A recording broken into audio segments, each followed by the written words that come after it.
Esta arma fue creada por personas que enfrentaban el fusilamiento ante el más mínimo error.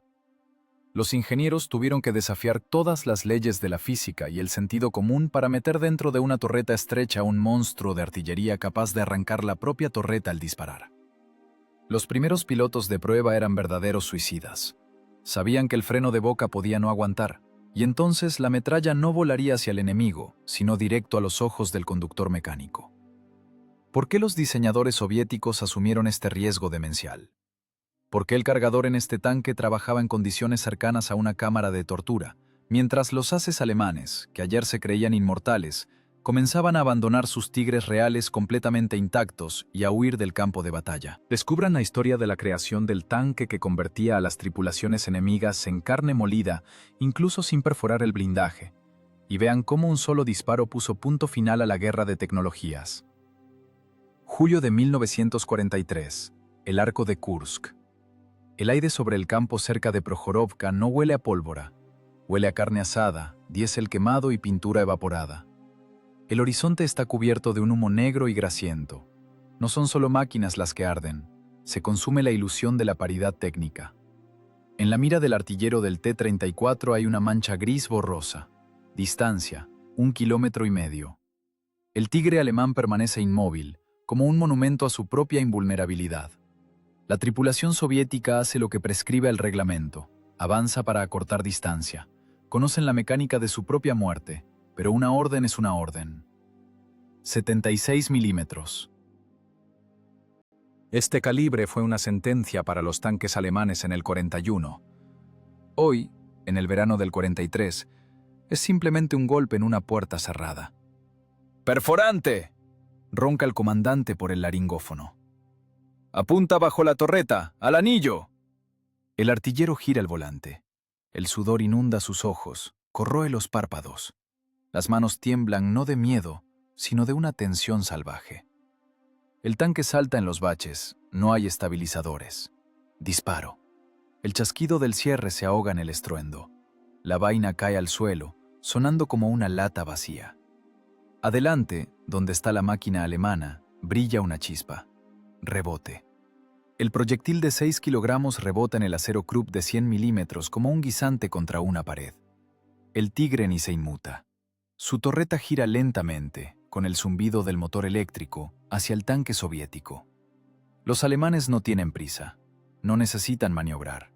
No necesitan buscar refugio. Están en una zona de confort absoluto. A una distancia donde los cañones soviéticos son impotentes, y su cañón de 88 milímetros funciona con precisión quirúrgica. Esto no es un combate, es un tiro al blanco. ¡Corta!, grita el comandante del T-34. ¡Vete a la izquierda, a la hondonada! El conductor tira de las palancas, intentando sacar la máquina de la línea de fuego. El motor ruge al límite de revoluciones. Pero la física no se la puede engañar. La velocidad de vuelo del proyectil alemán es de 1000 metros por segundo. Llega más rápido que el sonido del disparo.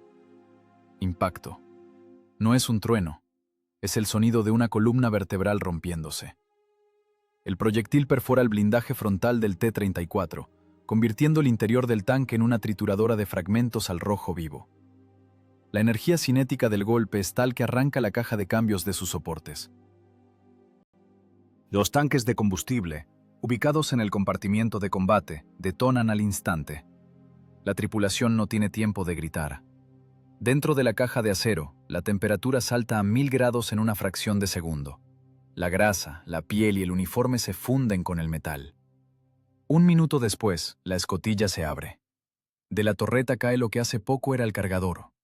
Arde, rueda por la hierba seca intentando apagar las llamas, pero el aceite que empapa su mono no se apaga. Es la agonía. En el puesto de mando observan el combate con binoculares. Los oficiales guardan silencio. La estadística de pérdidas deja de ser cifras en un papel. Se convierte en un cementerio de metal ardiente. De 10 tanques soviéticos que fueron al ataque, no regresó ninguno. De 5 máquinas alemanas impactadas, 3 ya han sido evacuadas a la retaguardia para reparación. Por la noche, cuando el combate amaina, los grupos técnicos salen al campo. Caminan entre los restos humeantes, midiendo los agujeros. El cuadro es deprimente. Un coronel del servicio de ingenieros pasa el dedo por la huella de un proyectil alemán en el blindaje de un KV-1 destruido. El metal está vuelto del revés, como plastilina. «Camarada coronel», se acerca un joven teniente limpiándose las manos negras de hollín con un trapo. «Hemos inspeccionado el Tigre destruido, ese al que le rompieron la oruga». «¿Y bien?» El coronel no aparta la vista del agujero. Todo el blindaje frontal tiene marcas de viruela. Contamos 12 impactos. 12, camarada coronel. Ninguno penetró. Los proyectiles simplemente se aplastaron. El calibre 76 no le hace nada. Incluso a 500 metros no le hace nada. El coronel escupe en la tierra quemada. Sabe la verdad. La doctrina de tanque soviética, la apuesta por la maniobrabilidad y la producción masiva, se estrelló contra el nuevo blindaje alemán. La Wehrmacht cambió de táctica. Ahora son cazadores con rifles largos, disparando a la presa desde una distancia segura. «¿Qué dicen las tripulaciones?», pregunta el coronel con voz apagada. «¿Qué van a decir?». El teniente arruga nerviosamente el trapo. «La infantería maldice, dicen, nos queman como paja. Los tanquistas tienen miedo de salir a tiro directo. Los alemanes tienen óptica Zeiss, nos ven antes de que nosotros los escuchemos. Es una carnicería, camarada coronel. Si no les damos algo más pesado, simplemente se acabarán. La gente se acabará. La situación es un callejón sin salida». Impotencia técnica. El tanque más masivo de la guerra, el T-34-76, se ha convertido en un blanco. Para destruir un Tigre, nuestros tanquistas necesitan realizar una hazaña: acercarse a distancia de pistola, flanquear, golpear en un punto vulnerable. Al alemán le basta con apuntar la cruz y presionar el pedal de disparo. 1 a 10. Tal es la tasa de cambio de vidas en este sector del frente. Al cuartel general del frente vuela un mensaje cifrado. Lenguaje seco, de oficina, detrás del cual está la desesperación de miles de personas. El informe no contiene emociones, solo hechos. No existen medios de lucha contra los nuevos tanques pesados del enemigo. Los cañones reglamentarios de calibre 76 milímetros no aseguran la destrucción del blindaje frontal de los tanques tipo T-6 Tigre y T-5 Pantera en ninguna distancia de combate. Sufrimos pérdidas injustificadamente altas. Exigimos la adopción inmediata de medidas. Necesitamos un brazo largo. Necesitamos un argumento que rompa este muro. Este papel llega a una mesa en Moscú. No hay una petición en él, hay un ultimátum. El frente no pide un nuevo tanque. El frente exige un medio de supervivencia. El tiempo de las victorias fáciles y los ataques de caballería ha terminado. La guerra ha pasado a una fase de dura lucha industrial de desgaste, donde gana quien tiene más julios por centímetro cuadrado. Se necesita un calibre que iguale las oportunidades. No, que no las iguale. Un calibre que haga que el acero alemán cruja por las costuras. Los ingenieros en la retaguardia entienden. Las medidas a medias ya no funcionan. La instalación del cañón de 85 milímetros es solo una solución temporal, una curita en una fractura abierta. Se necesita algo radicalmente diferente, algo que convierta al cazador en presa. La respuesta debe darse de inmediato. El plazo era ayer. En la oficina de diseño de Joseph Kotin ya aparecen los primeros bocetos en las mesas de dibujo. Pero no son simples bosquejos, son planos de venganza. Las miradas de los diseñadores no se dirigen a los cañones de tanque, miran hacia la artillería de campaña, hacia los cañones de cuerpo de ejército, capaces de destrozar búnkeres de hormigón. En el polígono está el pesado cañón de 122 milímetros A-19, voluminoso, lento, potente. Fue creado para estar en el suelo y golpear la retaguardia. Nadie en su sano juicio pensó en meter esa potencia de obús en la estrecha torreta de un tanque. Contradice todas las leyes de la ergonomía y el sentido común. Pero el sentido común se quedó ardiendo en los campos cerca de Kursk. Ahora solo dicta las condiciones la física de la destrucción. El silencio de la oficina de diseño número 100 es engañoso. Aquí no hay estruendo de explosiones, pero la tensión es más densa que en la línea del frente. El aire en las oficinas está tan cargado de humo que se podría colgar un hacha. La gente duerme 4 horas al día, a menudo directamente sobre las mesas, apoyando la cabeza en rollos de papel de dibujo. Septiembre de 1943. El ultimátum del frente está sobre la mesa de Joseph Kotin. Los tanquistas piden no solo una nueva máquina, piden un milagro. Los ingenieros miran los planos y entienden. Las leyes de la física no se pueden cancelar por orden del alto mando. La tarea suena a locura. Hay que instalar en la torreta de un tanque un sistema de artillería que no está diseñado para ello en absoluto. En el centro de atención está el cañón de cuerpo de ejército A-19 de 122 milímetros. Es una excelente artillería de campaña. Se coloca en el suelo, clavando los arados en la tierra, y envía 25 kilogramos de muerte a 20 kilómetros. Tiene un cañón largo, un retroceso monstruoso y una recámara enorme. Convertirlo en un cañón de tanque es un suicidio de ingeniería. No entrará, dice el diseñador principal en voz baja, sin sacarse el cigarrillo de la boca. Traza una línea con el lápiz sobre el boceto de la torreta. Miren las dimensiones de la recámara. Al retroceder simplemente aplastará al comandante.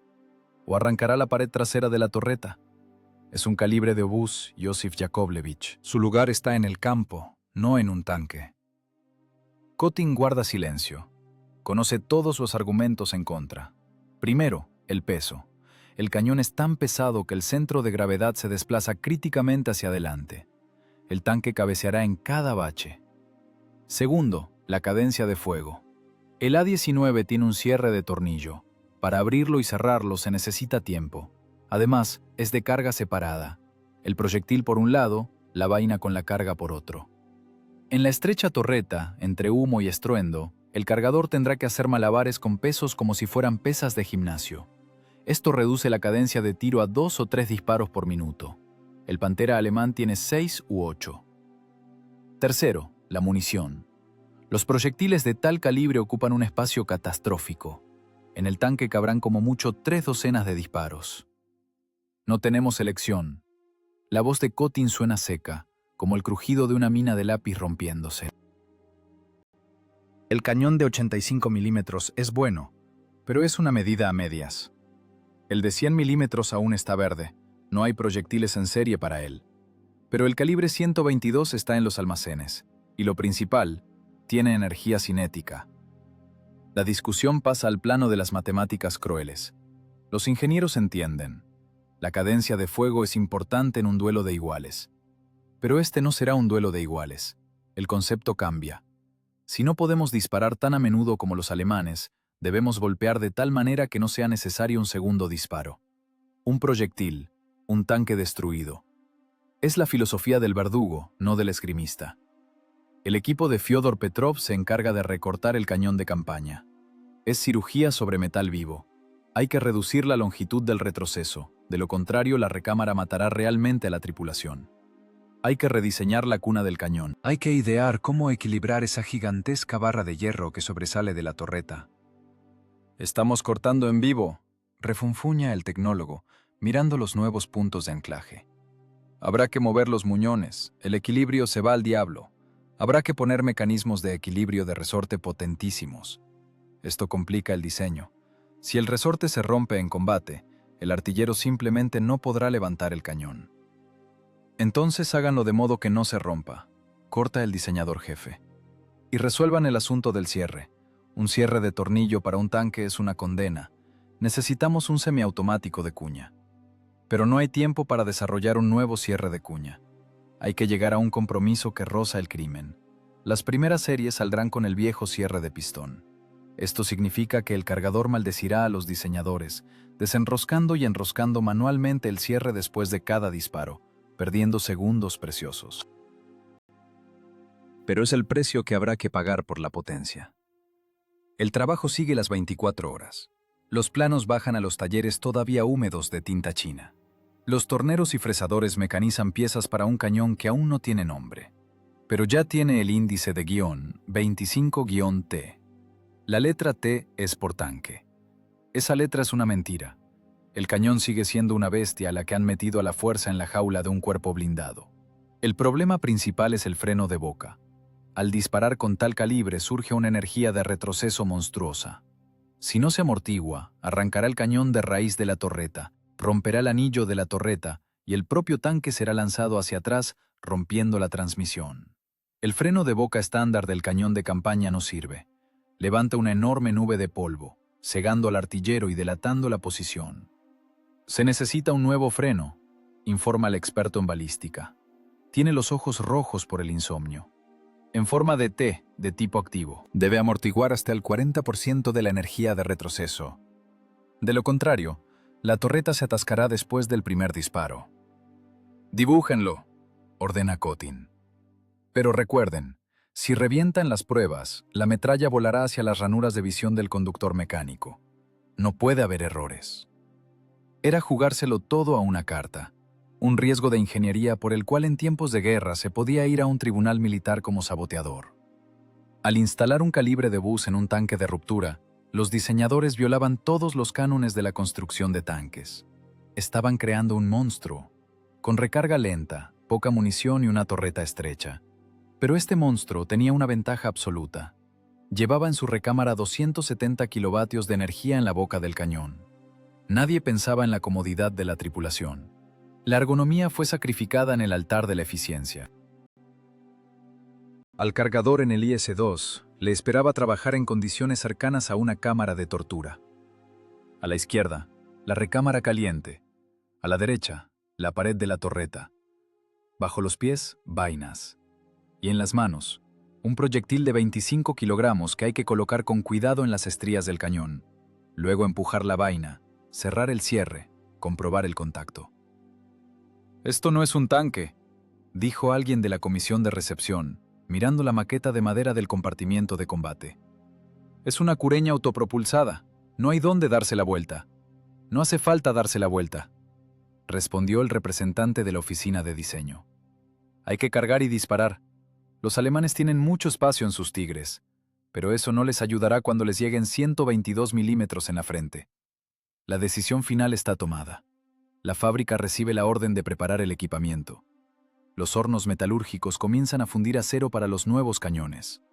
El riesgo es colosal. Si el cañón no muestra las características declaradas, si el retroceso destruye el chasis, si la cadencia de fuego resulta fatalmente baja, no será solo un fracaso, será una traición al frente que se desangra esperando ayuda. Pero en las oficinas reina una sombría seguridad. Conocen la física, saben que la masa multiplicada por la velocidad da un argumento contra el cual no hay defensa. Solo queda hacer que este argumento funcione sin matar a la propia tripulación en el proceso. Comienza la carrera contra el metal. La batalla no es por milímetros de blindaje, sino por julios de energía. Polígono de Gorojovets, octubre de 1943. El barro aquí está mezclado con aceite y virutas de metal. El viento cala hasta los huesos, pero la gente junto al búnker de hormigón tiene calor. En la plataforma está el objeto 240, el prototipo del futuro IS-2. Se ve desproporcionado. El cañón es demasiado largo. El freno de boca es masivo, tosco, como un trozo de hierro fundido soldado a toda prisa. Esta máquina es un desafío al sentido común. Los diseñadores intentan engañar a la tercera ley de Newton. La tarea es simple y mortalmente peligrosa. Contener la energía del disparo dentro de una máquina de 46 toneladas. Cuando la carga de pólvora detona, empuja el proyectil hacia adelante y el cañón hacia atrás. El impulso de retroceso del cañón a 19 de 122 milímetros es igual a 20 toneladas fuerza. Es como si un camión a toda velocidad chocara contra una pared. Si no se amortigua esta energía, la recámara del cañón al retroceder volará hacia la pared trasera de la torreta. Si los dispositivos de amortiguación no aguantan, el cañón se saldrá de los muñones y convertirá a la tripulación en carne molida. Si el anillo de la torreta resulta demasiado débil, la torreta simplemente será arrancada del chasis. El diseñador jefe, Fyodor Petrov, está junto a la máquina. No duerme desde hace 3 días. Tiene los ojos hundidos, las manos en los bolsillos del abrigo apretadas en puños. ¿Revisaron el freno? Su voz suena ronca, casi un susurro. Afirmativo, Fyodor Fyodorovich, responde el ingeniero principal. El nuevo, en forma de T. Eficiencia calculada, 60%. Debería aguantar. Debería no sirve aquí. Si se rompe, la metralla cortará los visores. El conductor se quedará ciego. Hablan del freno de boca. Es la pieza clave.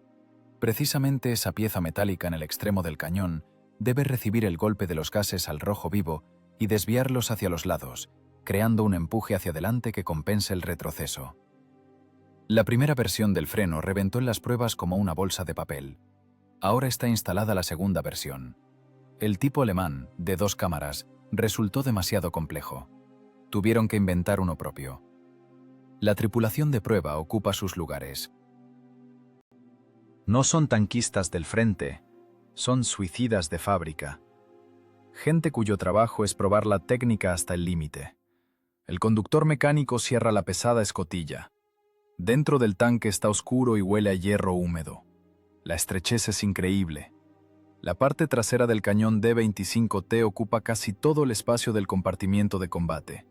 El cargador toma el proyectil, 25 kilogramos de acero frío. Lo introduce en el cañón. El sonido de metal contra metal es sordo, pesado. Le sigue la vaina con la carga. ¡Listo!, grita, saltando hacia la pared para no recibir el golpe de la recámara al retroceder. ¡Fuego!, ordena por radio el comandante del polígono. El artillero aprieta el gatillo. El tiempo se rompe. Desde fuera aparece el destello de un relámpago. Del cañón sale una lengua de fuego de 5 metros de largo.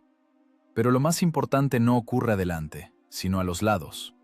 El freno de boca funciona. Los chorros de gas ardiente golpean hacia los lados con tal fuerza que arrancan la hierba del suelo en un radio de 10 metros. La onda de choque golpea los oídos de los observadores, incluso en el búnker. El tanque se agacha. 46 toneladas de acero se estremecen, las ruedas se hunden en las orugas, las barras de torsión gimen por la sobrecarga. La máquina retrocede, como si hubiera recibido un golpe de mazo en la frente.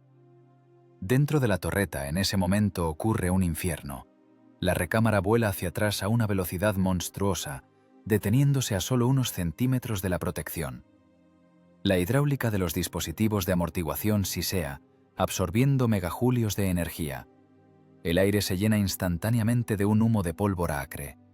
El ventilador en el techo de la torreta empieza a aullar, tratando de sacar el humo, pero no da abasto. Silencio. Solo un zumbido en los oídos y el ligero crujido del metal enfriándose. La escotilla del comandante se abre. De la torreta sale humo gris azulado. ¿Vivos?, grita Petrov corriendo hacia el tanque. Se olvida de la jerarquía, de los generales en el búnker. Solo le importa la vida de la máquina y de las personas. De la escotilla asoma la cabeza del probador. Tiene la cara negra de hollín. Se quita el casco y sacude la cabeza, intentando recuperar la audición. «Vivos, Fyodor Fyodorovich». El probador escupe saliva negra. Solo que los dientes castañetearon tanto que casi me muerdo la lengua, pero por lo demás normal. Los ingenieros se lanzan a inspeccionar el cañón. Buscan grietas, buscan deformaciones.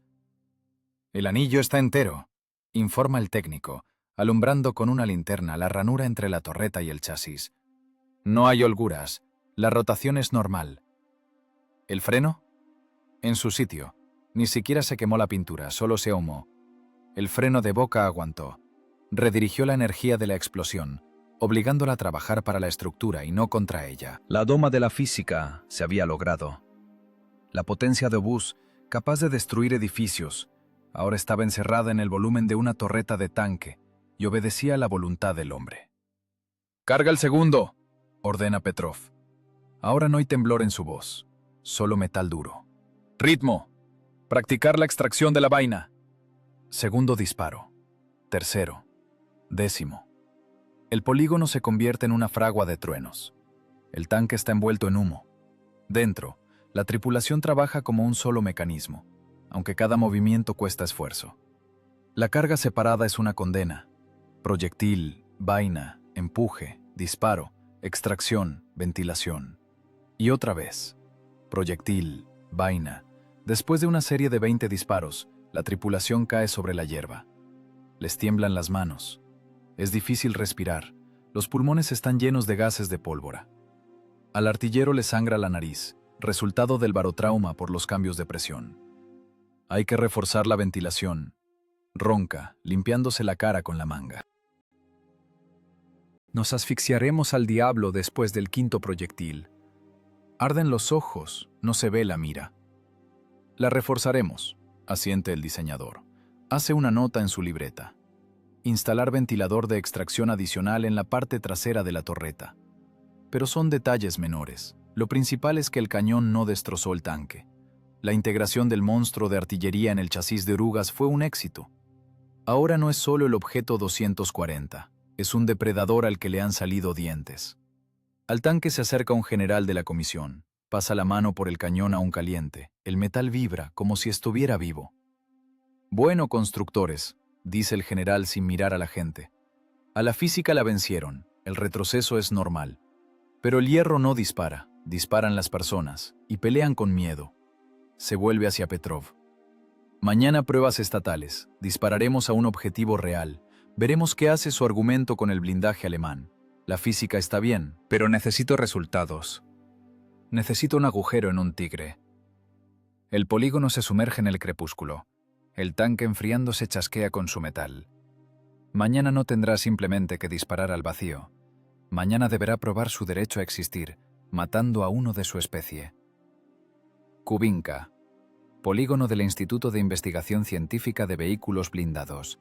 Diciembre de 1943. Hace tanto frío que la grasa en los cerrojos se espesa, convirtiéndose en pegamento. En la plataforma de observación hay un grupo de altos oficiales. Abrigos con cuellos de astracán, papajas, binoculares.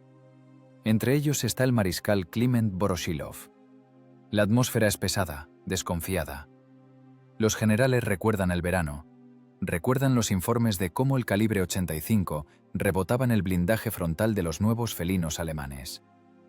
No necesitan promesas de los diseñadores, necesitan ver la muerte de la máquina alemana con sus propios ojos. El escepticismo flota en el aire, denso como la niebla helada. A una distancia de 1500 metros hay un objetivo. No es un escudo de madera contrachapada. Es un Pantera trofeo, capturado cerca de Leningrado. Los ingenieros alemanes estaban orgullosos de esta máquina. Blindaje frontal inclinado, alta dureza del acero, soldaduras impecables. Es la cima de la ingeniería de tanques teutona, el símbolo de la superioridad tecnológica que humilló a las tripulaciones soviéticas el último medio año. En la línea de fuego ruge el diésel del IS-2. Comparado con la silueta elegante del tanque alemán, parece tosco, como tallado con hacha de un bloque sólido de hierro fundido. El freno de boca humea en el frío. En la recámara hay 122 milímetros de argumentos. ¡Fuego! La orden suena seca, sin grandilocuencia. Destello. El estruendo del disparo ensordece por un instante a todos los presentes, haciendo estremecerse incluso a los artilleros experimentados. El pesado proyectil perforante de cabeza chata BR-471, de 25 kilogramos, abandona el cañón a una velocidad de 800 metros por segundo. El vuelo dura menos de 2 segundos, pero para los observadores, ese tiempo se estira hasta la eternidad. Impacto. No es un tintineo de metal contra metal. Es el sonido de una catástrofe. Un crujido sordo, visceral, que hace vibrar la tierra bajo los pies. Los observadores ven con los binoculares cómo la mole de 45 toneladas del tanque alemán se estremece, como si recibiera una patada de un gigante. El polvo y la nieve pulverizada se asientan. Los generales bajan los binoculares y se miran entre sí. Silencio. Nadie dice nada. Todos caminan hacia el objetivo. La nieve cruje bajo las botas, y ese crujido es el único sonido en el polígono. Cuando la comisión se acerca al Pantera, las conversaciones cesan definitivamente. Lo que ven no encaja en la imagen habitual de la acción perforante. El proyectil impactó en la placa frontal. No la perforó en el sentido clásico. No hay un agujero limpio aquí. La energía cinética del impacto fue tan monstruosa que el blindaje no aguantó como estructura. En el metal hay una brecha desgarrada del tamaño de la cabeza de un niño. Alrededor, una red de grietas profundas que se extienden como una telaraña por todo el casco. Pero lo más terrible no es eso. El mariscal se acerca más y toca el costado del tanque. «Miren la torreta», dice en voz baja. La torreta del Pantera está desplazada. El golpe del proyectil en el chasis transmitió tal impulso que cortó los pernos del anillo. La torreta de varias toneladas fue arrancada de sus soportes y desplazada medio metro hacia un lado. Las soldaduras del casco reventaron como hilos podridos. Las placas de blindaje se separaron en las uniones. Si hubiera habido tripulación allí, empieza uno de los ingenieros, pero calla. No hace falta terminar. Todos entienden. Si hubiera habido gente dentro, no los habría matado la metralla. Los habría matado el cambio de presión y la sobrecarga monstruosa. Un golpe de tal fuerza rompe las vértebras cervicales, arranca los órganos internos de los ligamentos, convierte al ser humano en un saco de huesos. No es una herida. Es muerte instantánea por contusión de todo el organismo. ¿Distancia?, pregunta Voroshilov sin volverse. 1500 metros, camarada mariscal. ¿Y a 2000? Los cálculos muestran la conservación de la energía destructiva. Incluso si no perfora, inutilizará a la tripulación y la transmisión por el impacto. Fue el momento de la verdad. El Pantera, esa fortaleza inexpugnable, resultó ser un juguete frágil ante la fuerza bruta y aplastante del calibre soviético. El acero alemán era duro, pero frágil. El proyectil soviético era romo, pesado y despiadado. No funcionaba como un punzón, sino como un mazo. «Esto no es un tanque», pronuncia alguien de los generales, mirando el agujero en el blindaje. «Es un cazabestias». El diálogo es seco, concreto. Nada de entusiasmos, solo constatación de hechos. «¿Lo ponemos en producción?», pregunta Kotin. «De inmediato. Y que para la primavera los regimientos estén equipados. Los alemanes piensan que tienen blindaje. Se equivocan. Solo tienen blancos». La inspección continúa. Los ingenieros miden la profundidad de penetración, fotografían la destrucción. Pero la conclusión principal ya está hecha. La ecuación de la muerte está resuelta. El IS-2 es aceptado. Ese día en el polígono de Kubinka terminó la época de la impunidad alemana. Ya no habrá duelos donde los T-34 giran alrededor del Tigre intentando morderle el talón. Ahora la conversación será corta. Un disparo, un cadáver. Ironía del destino. El cañón que con dificultad metieron en la torreta, el cañón al que criticaban por su baja cadencia de fuego y carga separada, resultó ser la única llave para la victoria. Porque cuando te vuelan encima 25 kilogramos de acero, te da igual lo rápido que recargue el enemigo, ya estás muerto. El mariscal lanza una última mirada al Pantera destrozado y camina hacia el coche. «Buen trabajo, camaradas constructores. Lástima que los alemanes no hayan visto esto todavía». «Lo verán», responde Petrov. «Pronto lo verán». El polígono se vacía. La solitaria y mutilada máquina alemana se queda en la nieve como un monumento a la justicia cumplida. Tiene la torreta arrancada, el pecho hundido y la columna rota. Así se verán las fuerzas blindadas alemanas dentro de un año. La sentencia está firmada por el calibre 122 milímetros y no admite apelación. Febrero de 1944. Zona del pueblo de Lisianka. Ya no es un polígono con nieve limpia. Es tierra negra ucraniana convertida en un barro graso y pegajoso que traga las botas hasta la rodilla y saca las orugas de las ruedas. El cerco de Korsun-Cherkasy. Aquí hace frío, hay humedad y huele a podredumbre. En una emboscada está la tripulación del teniente de la guardia Grachov. La máquina está oculta en un soto. El motor está apagado para no delatar la posición con el humo gris del escape. El silencio es tal que se oye cómo se enfría el colector. Es el primer combate real para el IS-2. La verificación teórica terminó. Comenzó la práctica sangrienta. Por el camino se arrastra una columna alemana. Van con arrogancia. Delante panteras, detrás de ellos vehículos blindados y camiones. Los alemanes están seguros de sí mismos. Están acostumbrados a que los tanques rusos sean una presa fácil a una distancia de más de 1 kilómetro. No saben que las reglas del juego cambiaron esta noche. Distancia 1200. La voz del artillero en los auriculares es tranquila pero tensa. Veo al líder en la cruz. «¡Alto explosivo!», ordena Grachov. «¡Al de cabeza!». ¿Por qué explosivo? Porque un proyectil de 25 kilogramos con 3 kilogramos de explosivo dentro no necesita perforar el blindaje para detener la máquina. Le basta con impactar. El cargador en este momento es la persona más ocupada de la tripulación. No tiene derecho a equivocarse. Agarra el proyectil. 25 kilogramos de metal frío. El lingote resbaladizo por la grasa intenta escaparse de las manos. Lo mete en la recámara usando el empujador. Golpe sordo. Le sigue la vaina con la carga propulsora. Otro empujón. El cierre chasquea al cerrarse. ¡Listo! Disparo. El tanque se sacude hacia atrás, hundiéndose de cola en el barro líquido. Adelante, donde se arrastraba el Pantera de cabeza, estalla una bola naranja. La explosión es de tal fuerza que la torreta del tanque alemán es arrancada del anillo y lanzada a la cuneta, como la tapa de una olla. Las ruedas salen volando hacia los lados. El cuerpo de la máquina se asienta al instante, convirtiéndose en un montón de chatarra ardiente. La tripulación ni siquiera tuvo tiempo de entender qué los mató. Simplemente fueron borrados por una goma de borrar de calibre 122 milímetros. ¡Perforante! ¡Al último!, grita Grachov. La columna se detuvo. Los alemanes están en pánico. No ven al enemigo, pero ven el resultado de su trabajo.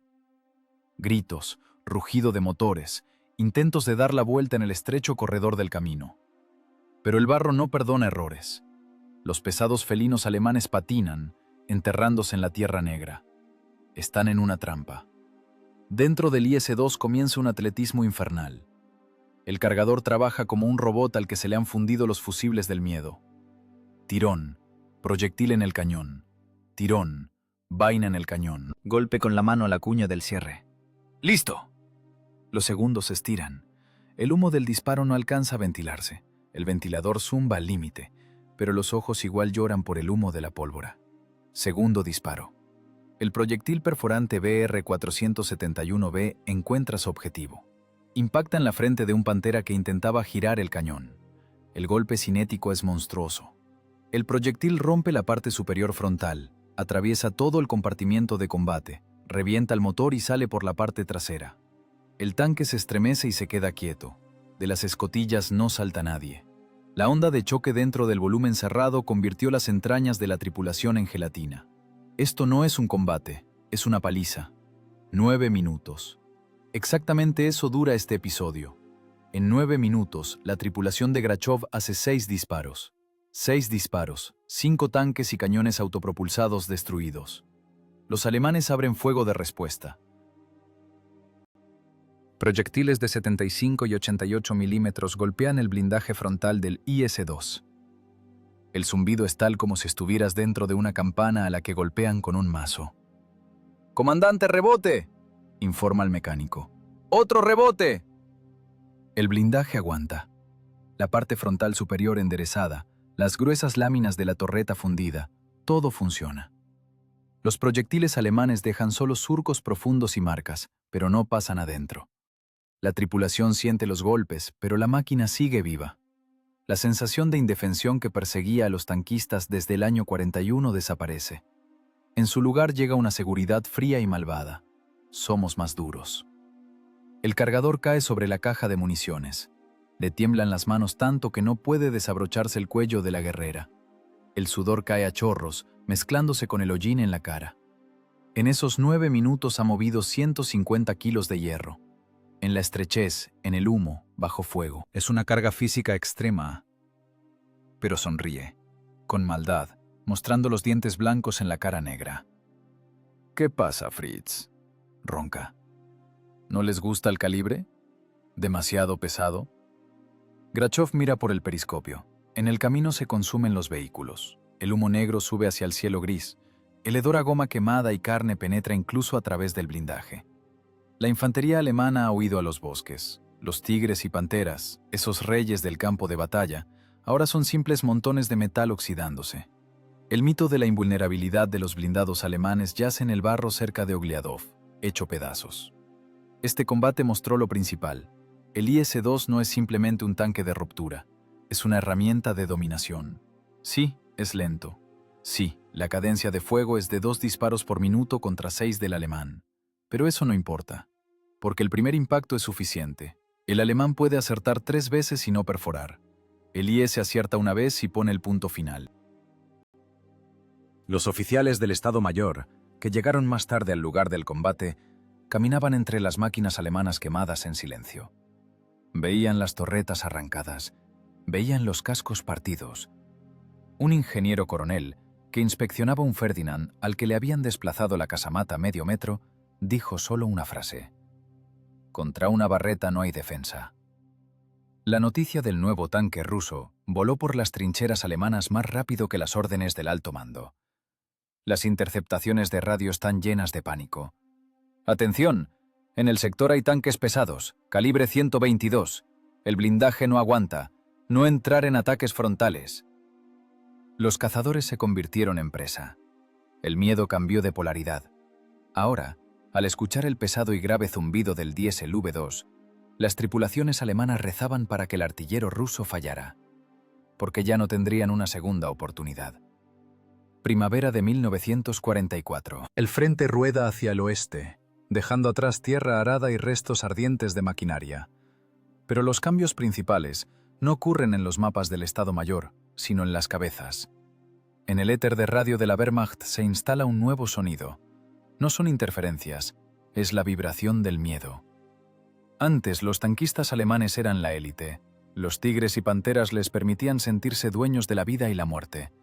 Salían al campo de batalla como a un safari, sabiendo que los proyectiles rusos rebotaban de su blindaje Krupp y su óptica les permitía matar impunemente.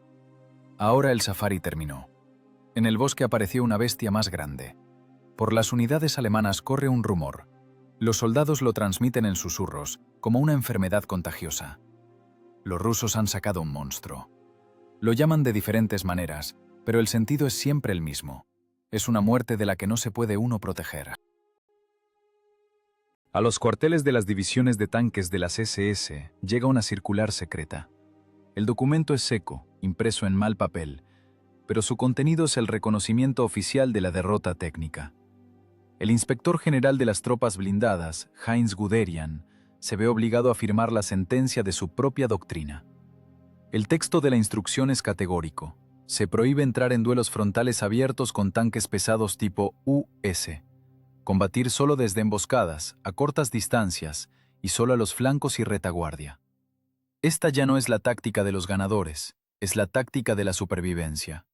El orgullo de las fuerzas blindadas, los batallones de tanques pesados, pasan a una posición de guerrilla. Ya no buscan el encuentro, lo evitan. En la línea del frente se ve así. Un observador alemán ve con el periscopio una silueta característica. Chasis bajo, torreta aplastada, cañón largo con un freno de boca masivo en la punta. «¡Josef Stalin!», el grito del observador se rompe en un falsete. «¡A las 12!». En el éter de la compañía alemana comienza el caos. «¡Atrás! ¡Todos atrás! ¡No disparen!». El comandante del Tigre, que todavía ayer se consideraba invulnerable, da la orden al mecánico de retroceder a cubierto. Sabe matemáticas. Su cañón de 88 milímetros no perforará el frente del IS desde una distancia de 1,5 kilómetros. Y la respuesta rusa llegará garantizada. E incluso si no perfora el blindaje, el golpe de 25 kilogramos de explosivo arrancará la torreta, contusionará a la tripulación, inutilizará las miras. El riesgo es inaceptable. La psicología de las tripulaciones del IS-2 se transforma de manera especular. Si cerca de Kursk los tanquistas iban al combate con la resignación de los condenados a muerte, ahora van con la calma fría de los verdugos. Saben que están sentados detrás de 12 centímetros de acero fundido. Saben que su pieza frontal aguanta el impacto directo de un proyectil alemán. Dentro de la torreta del primero S, tras otro golpe de un proyectil alemán contra el blindaje, resuena un zumbido. La tripulación se sacude, cae escoria. Acertó el desgraciado. Sonríe con maldad el comandante, mirando por el periscopio. «Mecánico, ¿vivo?» «Vivo», responde el conductor. «Solo se me taparon los oídos». «Bueno, ahora le responderemos». Esta sensación de impunidad cambia el estilo de guerra. Los tanquistas soviéticos dejan de agitarse. No necesitan buscar caminos alternativos. No necesitan esconderse por los barrancos. Salen a la cresta de la altura y simplemente apuntan el cañón.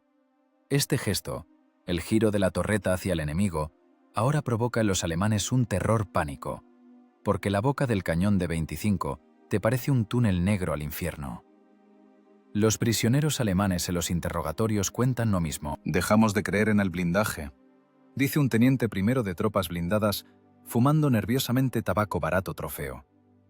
Cuando ves un IS-2 entiendes, la distancia no salva. El ángulo de inclinación del blindaje no salva.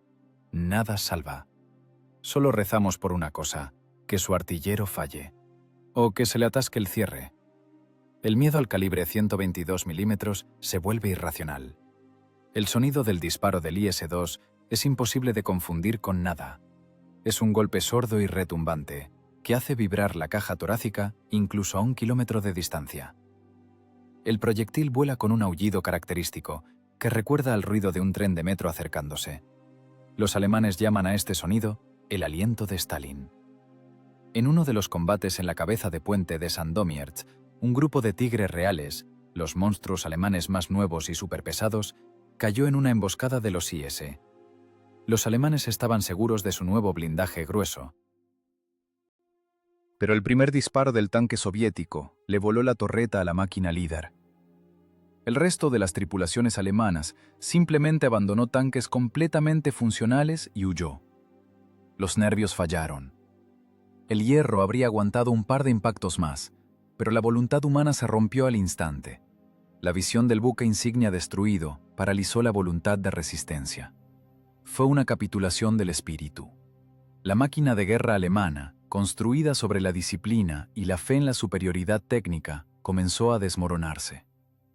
Los tanquistas de la Wehrmacht entendieron que ya no son cazadores, son la presa, y se les caza usando gran calibre. Ahora cada disparo del IS-2 no era solo un acto de destrucción de técnica, era un ataque psicológico. La explosión de un proyectil de alto explosivo de 122 milímetros cerca de una trinchera hacía enloquecer a la infantería. La onda de choque rompía huesos sin siquiera tocar con metralla. La tierra temblaba tanto que la gente perdía la orientación en el espacio. La guerra se convirtió en una ejecución de sentencia.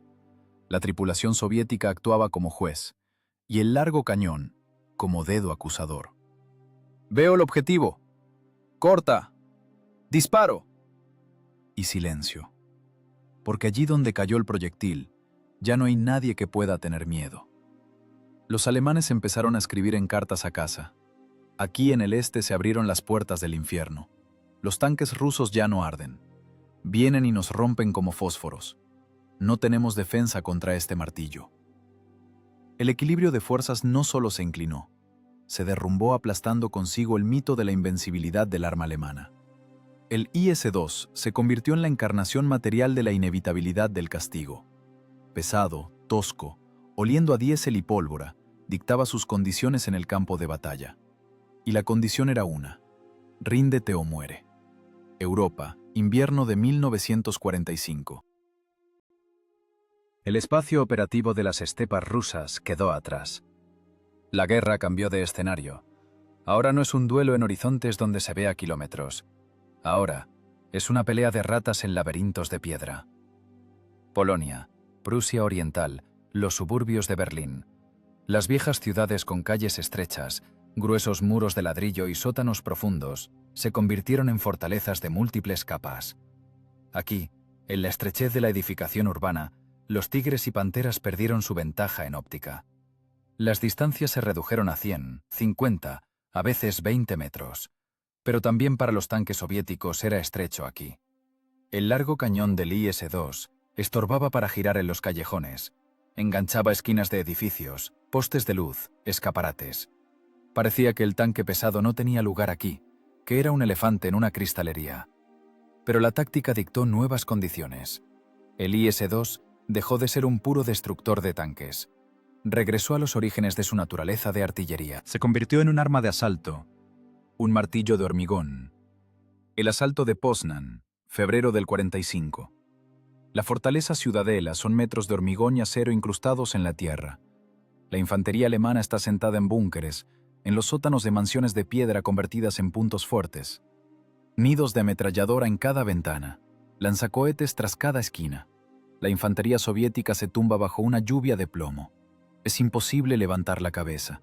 Cualquier ataque se ahoga en sangre 10 segundos después de comenzar. «¡Traigan la cajita!», ronca por la radio el comandante del grupo de asalto de infantería. «Ametralladora en el sótano, sector 7. No podemos levantar la cabeza». Desde la esquina, rompiendo con las orugas el bordillo y triturando la mampostería de ladrillo de las cercas, sale un IS-2. Avanza lentamente cubriéndose con las ruinas. La infantería se pega a sus costados, disparando a los hombres con lanzacohetes en los pisos superiores. El tanque es un imán para el fuego, pero también es la única oportunidad de pasar. La torreta gira. El cañón mira a quemarropa la tronera del sótano de una casa residencial, desde donde dispara una ametralladora alemana MG-42.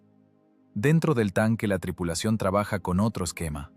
Los proyectiles perforantes están guardados en el fondo. Ahora el calibre principal es la granada de alto explosivo OF-471. 25 kilogramos de peso. 3,5 kilos de TNT fundido y amonal dentro de un cuerpo de acero de paredes gruesas. No es un proyectil para perforar blindaje. Es un proyectil para demoler bienes raíces. «¡Explosivo! ¡Espoleta en acción retardada!», ordena el teniente. El cargador empuja el pesado lingote. La tapa de la espoleta está desenroscada. Esto significa que el proyectil no explotará al tocar la pared. Perforará la mampostería de ladrillo. Entrará en la habitación y solo allí, con un retraso de fracciones de segundo, se activará el detonador. El disparo en la ciudad suena diferente que en el campo. La onda sonora no se va al espacio. Golpea contra las paredes de las casas, se refleja múltiples veces, creando un golpe acústico de tal fuerza que en los edificios vecinos salen volando los marcos junto con los cristales. El polvo tira de los techos tejas centenarias. El proyectil entra en la pared de la casa al nivel del primer piso. El ladrillo para él no es obstáculo. Atraviesa la mampostería de medio metro de espesor como si fuera cartón. La explosión ocurre dentro. No es un simple estallido, es una detonación volumétrica en un espacio cerrado. De las ventanas, puertas y grietas del edificio salen lenguas de fuego y nubes negras de humo. Las paredes se abomban hacia afuera, los pisos intermedios saltan y se derrumban, sepultando bajo ellos a la guarnición. La casa parece asentarse, exhalando la vida junto con polvo de hormigón. La ametralladora calla para siempre. «¡Limpio!», grita la infantería, levantándose al ataque. «¡Aplástenlos!». El IS-2 pasa por encima del montón de ladrillo roto que hace un minuto era la fachada del edificio. Sigue adelante, hacia el siguiente punto fuerte. Era el trabajo de un cirujano amputador. Si en el edificio se escondía un francotirador, el tanque no apuntaba al francotirador. El tanque destruía el piso en el que estaba sentado, o todo el edificio. El principio de potencia excesiva. Mejor gastar un proyectil caro y demoler la casa que perder un pelotón de soldados en el asalto de un tramo de escaleras. En los combates callejeros se manifestó la terrible efectividad del calibre. 122 milímetros no dejaban heridos en la zona de impacto. La onda de choque en las habitaciones mataba por presión.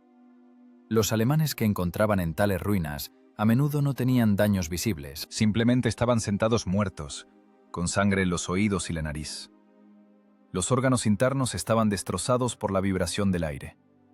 Las fortificaciones alemanas, calculadas para artillería de campaña de calibre 75 milímetros, se desmoronaban como castillos de arena.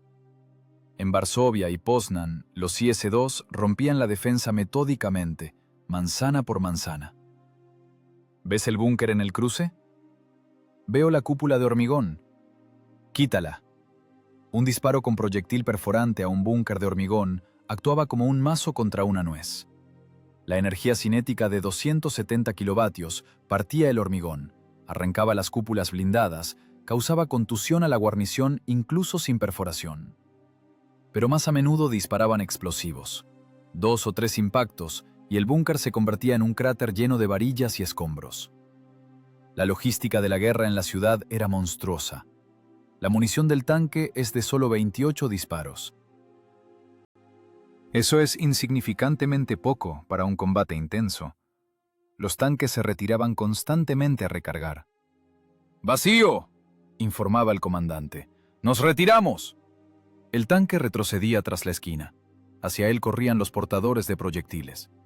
Justo en la calle, bajo el silbido de balas perdidas, la tripulación cargaba los pesados lingotes por las escotillas. 25 kilogramos cada uno. Pasarlos desde el suelo al blindaje, del blindaje a la torreta, colocarlos en el almacén. Es un trabajo forzado. La gente se despellejaba las manos hasta sangrar, se rompían la espalda, pero el ritmo no caía. Los alemanes intentaban defenderse. Los lanzacohetes eran la principal amenaza. Un disparo desde un portal al costado o la parte trasera, donde el blindaje es más delgado, podía quemar la máquina. Por eso el IS-2 nunca iba solo. A su alrededor siempre bullía la infantería. Ametralladores iban sentados en el blindaje, controlando los pisos superiores. Era una simbiosis de acero y carne. El tanque daba potencia, la gente daba ojos. ¡Derecha, tercer piso! ¡Balcón! ¡Lanzacohetes! La torreta no alcanza a girar, pero el pelotón sobre el blindaje lanza una ráfaga larga de subfusiles. El alemán cae del balcón al pavimento. El tanque gira el cañón y por si acaso envía un explosivo a la misma ventana. El apartamento se vuelve del revés. Para la primavera del 45, el IS-2 se ganó la reputación de fuerza inevitable. En Europa lo llamaban el ariete ruso. Perforaba las paredes de las ciudades, abriendo camino al corazón del Reich. En el blindaje de los tanques aparecían inscripciones con pintura blanca. ¡A Berlín! ¡Por Stalingrado! ¡Vengador! Las máquinas estaban cubiertas de una capa de polvo de ladrillo, rayadas por varillas, con abolladuras de metralla. Los frenos de boca estaban negros de hollín. No parecían bellezas de desfile, sino obreros de la guerra cansados y furiosos. Ya no era solo un tanque. Era una máquina de asedio de una nueva era. Los arietes medievales rompían las puertas con troncos de madera. El IS-2 rompía ciudades con la energía de la pólvora. «Adelante hay un bloqueo», informa el conductor mecánico. «Pusieron un tranvía cruzado en la calle, sacos de arena». «Pasa a través», responde tranquilo el comandante. «Eso no es un obstáculo». 46 toneladas de masa ganan velocidad. Impacto. Chirrido de metal. La barricada vuela en pedazos. El vagón de tranvía se aplasta y sale despedido hacia la pared de la casa. El camino está libre. En algún lugar adelante, tras el humo de los incendios y el polvo de las paredes derrumbadas, ya se adivinaban los contornos de Berlín. El IS-2 no iba allí a pelear. Iba a terminar la guerra. Y para eso tenía el argumento de mayor peso de toda Europa, el calibre 122 milímetros. Abril de 1945. Königsberg. La ciudad fortaleza, vestida de granito y ladrillo rojo, se ahoga en una niebla blanca como la leche. Es la famosa humedad prusiana, mezclada con el humo de miles de incendios. Visibilidad, 100 metros. Más allá el mundo se disuelve en una bruma gris. Para un tanquista la niebla es una venda en los ojos. Estás ciego. Oyes los sonidos del combate. Oyes el chirrido de orugas en algún lugar de la manzana vecina, pero no sabes quién es, amigo o enemigo. Cada cruce es una ruleta rusa. Tras cualquier esquina, tras cualquier montón de escombros puede haber un cañón autopropulsado alemán. La tripulación del IS-2 avanza lentamente por una calle estrecha. Las orugas chirrían sobre el adoquín mojado. El motor trabaja a bajas revoluciones, casi en un susurro, pero en el pozo de piedra de la calle ese sonido parece el estruendo de un derrumbe. El comandante, asomado por la escotilla lo justo para ver por encima de los periscopios, escudriña la turbidez. «Alto», dice en voz baja al laringófono. Movimiento en las ruinas a la derecha. El tanque se queda inmóvil. El cañón largo, con el masivo abultamiento del freno de boca, se arrastra lentamente, milímetro a milímetro hacia la derecha. El motor eléctrico zumba apenas audible. El artillero Nikitin se ha pegado al ocular de la mira. El mundo para él se ha reducido a un círculo con una cruz y una escala de distancia. En la gelatina gris de la niebla aparece una silueta angulosa. No es una pared. Las paredes no tienen placas de blindaje inclinadas. Es un Jagdpanzer, un destructor de tanques alemán, bajo, depredador, con un largo cañón de 88 que mira directo hacia ellos. Los segundos empiezan a fluir como grasa espesa. Situación de tablas. Duelo distancia de pistola. 300 metros. A tal distancia el blindaje no importa. La perforación está garantizada por ambos lados. Sobrevivirá quien dispare primero y quien acierte. Nikitin conoce el precio de fallar. Su vida ahora depende de las matemáticas y la motricidad. Tiene en el cañón un proyectil perforante BR-471B, 25 kilogramos de muerte. El alemán tiene munición unitaria. El cargador alemán, si falla, meterá un nuevo proyectil en 6 segundos. Nikitin tiene carga separada. Si falla o el proyectil rebota, necesitará 25 o incluso 30 segundos para recargar. Medio minuto. En combate es una eternidad. En ese tiempo el alemán alcanzará a disparar 4 veces. Convertirá al IS-2 en un colador. No hay derecho a error. No hay derecho a un segundo disparo. Solo hay una oportunidad. Las manos en los volantes de puntería están húmedas de sudor. El corazón golpea las costillas tanto que parece que la vibración se transmite al chasis del tanque. Pero hay que respirar parejo. Inhalar. Exhalar. Pausa. La cruz se posa en la unión de la casamata y el chasis de la máquina alemana, el lugar más vulnerable. ¡Fuego!, grita el comandante, notando que el cañón del alemán tembló, iniciando la puntería. Nikitin aprieta el gatillo. En el espacio cerrado de la calle, el disparo del cañón de 122 milímetros es parecido al fin del mundo. La onda de choque tumba el revoque de las fachadas de los edificios a ambos lados de la calle. El tanque es lanzado hacia atrás. Dentro de la torreta todo se cubre de humo, a pesar del ventilador funcionando. Pero Nikitin no espera a que el humo se disipe. No sabe si acertó o no. ¡Carga!, grita con voz inhumana, rompiéndose las cuerdas vocales. El cargador ya ha saltado de su sitio. En sus acciones no hay gracia, solo terror animal y automatismo entrenado. Tirón hacia el almacén. Proyectil con peso de pesa de gimnasio. Respiración pesada, ronquido. Proyectil en la bandeja. Golpe con el empujador. Tintineo de metal. 1, 2, 3.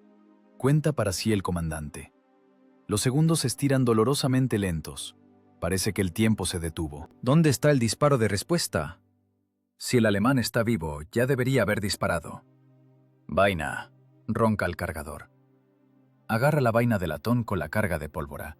Es más ligera que el proyectil, pero en la estrechez, tropezando con la vaina disparada en el suelo, cada movimiento se logra con lucha, empuje. El cierre chasquea, cerrándose. La cuña encajó en su sitio. ¡Listo! El grito del cargador se ahoga en el ruido de la sangre en los oídos. Pasaron 22 segundos. 22 segundos de espera de la muerte. El comandante mira por el periscopio. El humo y el polvo se asientan lentamente, aplacados por el aire húmedo. El cañón autopropulsado alemán está en el mismo lugar, pero ha cambiado. Su placa frontal está partida. El proyectil no solo perforó el blindaje, la energía cinética del impacto fue tal que las soldaduras reventaron y la casamata del Jagd Panzer se abrió como una nuez podrida. Del agujero desgarrado sale un humo denso, negro y grasiento. El fuego dentro de la máquina alemana se enciende al instante. Detonación de la munición. Una columna de llamas sale de las escotillas a la altura del segundo piso. «Listo», exhala el comandante. «Descanso, Nikitin. No te agites». En la torreta del IS-2 se hace el silencio. Solo se oye la respiración pesada y sibilante de la gente. El cargador se desliza por la pared de la torreta hasta el suelo, limpiándose la cara con un trapo sucio. Le tiemblan las manos violentamente. Es la bajada. La adrenalina, que permitía mover pesos a velocidad de máquina, se va, dejando debilidad. Nikitin aparta la cara de la mira. Tiene en la frente una marca roja del apoyo. Mira sus manos. Tiemblan. Acaba de ganarle la vida a la muerte. La apuesta era medio minuto de tiempo. Entró bien, dice en voz baja como para sí mismo, como en mantequilla. En este combate no hubo estrategia de generales, no hubo sabiduría de diseñadores. Hubo solo un momento en el que todo lo decidió el temple de una persona. Una persona que sabía que su cañón era el más potente del mundo, pero el más lento del mundo. Y esta responsabilidad pesaba sobre los hombros más que el blindaje. La niebla de Königsberg vuelve a cerrar sus abrazos sobre la calle. El tanque se mueve, rodeando los restos ardientes del enemigo. El metal de la máquina alemana cruje en el fuego, derritiéndose y goteando sobre el adoquín. Fue un duelo de francotiradores ejecutado por artillería pesada. Un disparo, una muerte. Nada de segundas oportunidades. La guerra aquí, en el saco de piedra de la ciudad, se volvió extremadamente personal. Ves a quien matas y sabes que él te ve a ti. Pero en la ecuación de supervivencia, la variable del calibre 122 milímetros resultó decisiva. La velocidad alemana perdió ante la potencia soviética, otra vez. En el costado de la torreta está escrita con tiza la palabra fiel. La tripulación sabe. Mientras no fallen, el tanque les guarda fidelidad. Pero cada vez que meten un proyectil en la recámara, recuerdan esos 20 segundos de silencio cuando estás desarmado ante el enemigo. Y ese miedo es el pago por el derecho a ser el más fuerte en el campo de batalla. Mayo de 1945. Berlín yace en ruinas. Sobre el Reichstag se levanta humo, mezclado con el aire primaveral de la victoria. Las tripulaciones de los tanques pesados IS-2, ahumadas, ensordecidas, mortalmente cansadas, abren las escotillas. Miran la obra de sus manos, la capital derrotada del Reich de los 1000 años, convertida en un montón de ladrillo roto. Son los vencedores, son los jueces. Pero a miles de kilómetros de aquí, en los Urales, en las oficinas del Buró de Diseño de la fábrica número 9, reina otra atmósfera. Aquí no hay fuegos artificiales. Aquí no hay esa embriagadora sensación de libertad. Aquí hay silencio, interrumpido solo por el rasguido de los lápices sobre el papel y el zumbido de la ventilación.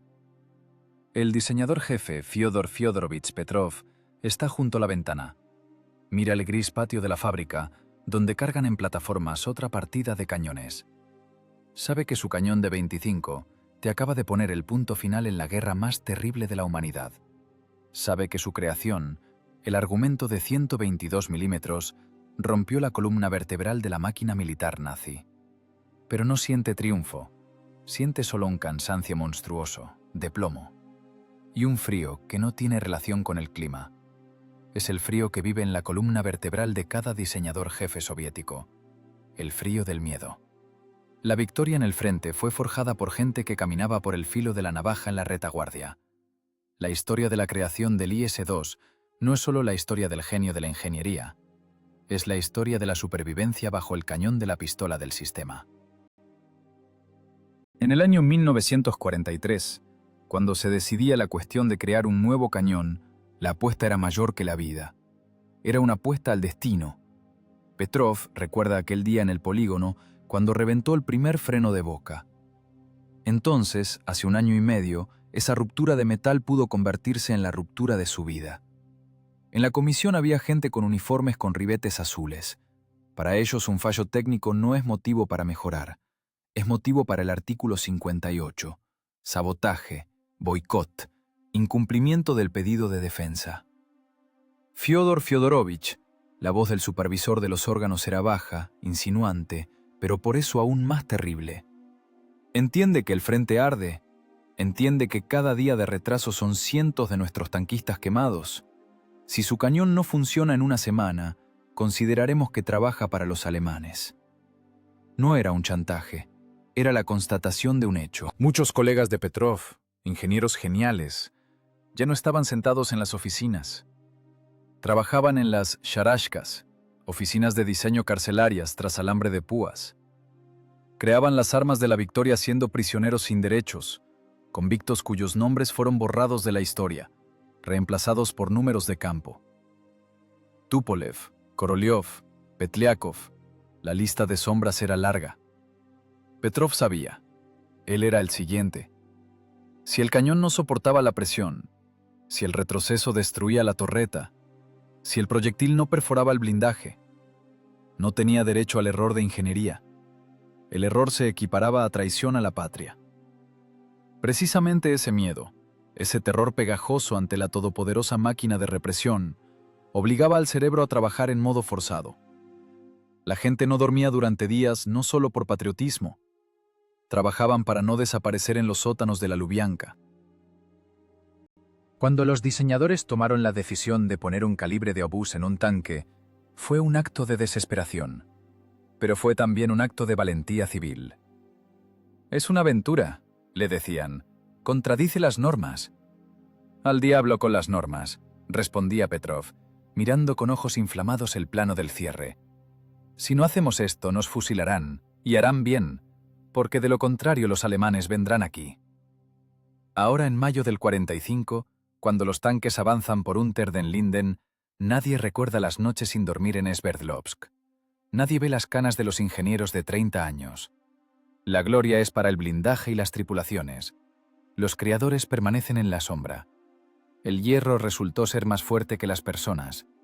El tanque IS-2 soportaba impactos que hacían estallar la tierra. Pasaba por donde se ahogaban los motores de otras máquinas. Vivía. Y las personas se rompían. Los infartos a los 40 años se convirtieron en enfermedad profesional de los diseñadores jefes. El sistema nervioso se quemaba más rápido que la vida útil del cañón con disparos intensivos. Petrov enciende un cigarrillo Kazbek. Le tiemblan las manos. No por la vejez, por la tensión vivida que no se ha ido a ninguna parte. El sistema no perdona la debilidad. A los vencedores no se les juzga, dicen en el pueblo. Pero en la realidad, a los diseñadores ganadores los seguían manteniendo con correa corta. «Camarada diseñador jefe», entra la secretaria en la oficina. «Llamada de Moscú. Exigen el informe sobre los nuevos desarrollos prometedores. Plazos ajustados». Petrov apaga el cigarrillo en el cenicero lleno. La guerra terminó hace 1 hora, pero la carrera armamentista no termina nunca. Mira el cartel en la pared. Todo para el frente, todo para la victoria. Ahora esa consigna será reemplazada por otra, pero la esencia seguirá siendo la misma. Da resultados o muere. El destino del creador de armas es trágico. Da a la gente una espada para proteger sus vidas, pero su propia vida no le pertenece. Es rehén de su talento y rehén del Estado. El IS-2 se convirtió en el símbolo del poder de la Unión Soviética. Su silueta con el fondo de la puerta de Brandeburgo es un icono del siglo XX. Pero detrás de ese icono no está solo el heroísmo de los tanquistas. Detrás está la hazaña silenciosa de gente con chaquetas gastadas que resolvía ecuaciones imposibles de balística bajo la espada de Damocles del artículo de fusilamiento. Paradoja de la guerra. Para crear una máquina capaz de aplastar al fascismo, había que pasar por el propio infierno interior. Apretar la voluntad en un puño, olvidar el miedo, olvidarse de uno mismo. Petrov toma el auricular del teléfono. «Escucho, sí. Los planos están listos. Sí, 130 milímetros. Sí, entiendo la responsabilidad». Cuelga el auricular. El trabajo continúa. El tanque es materia muerta. Un montón de acero aleado, goma y pólvora. La vida se la insuflan las personas. Los que arden en él en la línea del frente. Y los que se consumen tras la mesa de dibujo en la retaguardia. La ironía es que este monstruoso mecanismo de destrucción, este martillo de guerra, fue creado por personas que más que nada en el mundo querían silencio.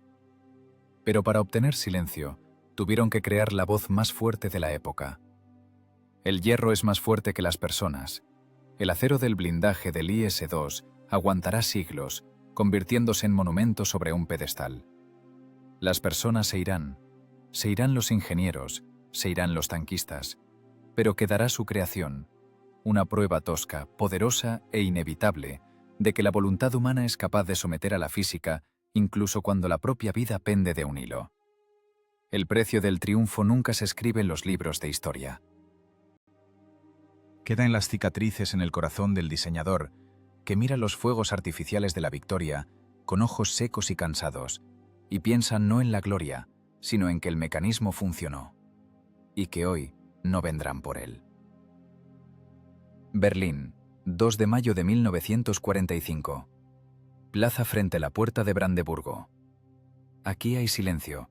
No es ese silencio que hay en el bosque o en la biblioteca. Es un vacío vibrante y opresivo que llega tras 4 años de estruendo continuo. El motor del tanque pesado IS-2 se apaga. El diésel de 12 cilindros V2, que rugió desde el Volga hasta el Spree, da la última vuelta del cigüeñal y se detiene. Solo se oye cómo se enfría la mole de 46 toneladas. El metal chasquea, contrayéndose.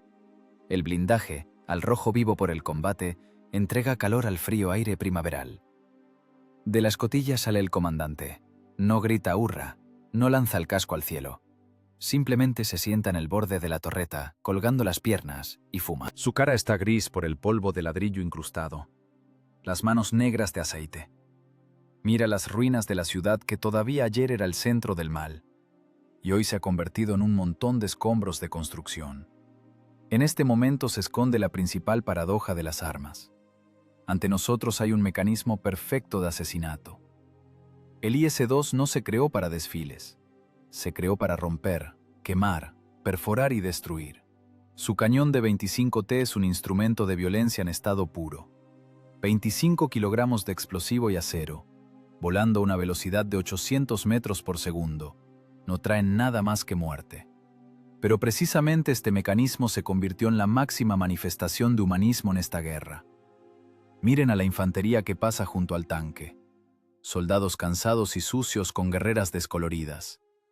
Acarician el costado del IS, como si no fuera acero frío, sino el costado de un caballo vivo. ¿Por qué? Porque cada proyectil explosivo disparado por este tanque contra un nido de ametralladora en un sótano salvó la vida a un pelotón entero. Porque cada pared rota a través de la cual el tanque abrió camino libró a la infantería de la necesidad de asaltar una calle bajo fuego. Porque cada tigre quemado que no alcanzó a disparar son cientos de cartas de defunción que no llegarán a las aldeas rusas. El IS-2 se convirtió en un escudo, en el blindaje activo de la nación. Asumió el trabajo que antes hacían con los cuerpos. En el 41 cubrían los búnkeres con el pecho. En el 45 demolían los búnkeres con el calibre 122 milímetros. Eso es el humanismo técnico. El hierro debe morir en lugar de las personas. La máquina cumplió su función. Nació en la agonía de la retirada, diseñada en el sudor frío del miedo ante el zoológico alemán, construida por gente hambrienta en talleres sin calefacción de los Urales. Pasó la evolución de un experimento torpe a depredador dominante del planeta. Recuerden el verano del 43, impotencia, rebotes, 34 ardiendo, y ahora miren mayo del 45. La técnica alemana tirada en las cunetas, hecha pedazos. Las paredes del Reichstag escritas con tiza, y en medio de todo esto está él, el argumento que es imposible refutar. Las tripulaciones levantan los cañones hacia arriba, no es un saludo, es un gesto de fijación del resultado. Los cañones, mirando al cielo, forman un bosque de acero. Tubos largos y potentes con frenos de boca ya no son necesarios. En un radio de 1000 kilómetros no hay objetivo capaz de aguantar su golpe.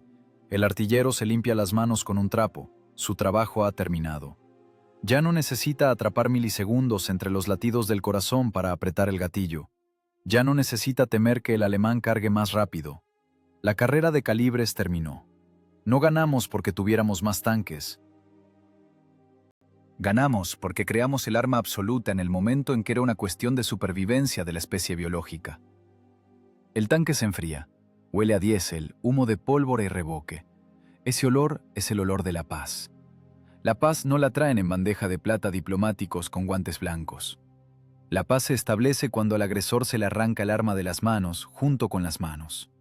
El IS-2 hizo exactamente eso. Desmanteló físicamente la máquina militar de la Wehrmacht, desarmándola en piezas con ayuda de la energía cinética. De pie junto a la puerta de Brandeburgo, los tanquistas soviéticos entendían la verdad simple y cruel. La debilidad provoca violencia, la fuerza garantiza silencio. 2 años atrás, cuando los diseñadores Kotin y Petrov dibujaban los primeros bocetos de la instalación del cañón A-19 en la torreta, parecía imposible. Cuando los obreros de la fábrica torneaban piezas 18 horas al día, parecía imposible. Cuando las tripulaciones aprendían a disparar con carga separada en 20 segundos, parecía imposible. Pero lo hicieron. Crearon un monstruo para matar a una bestia.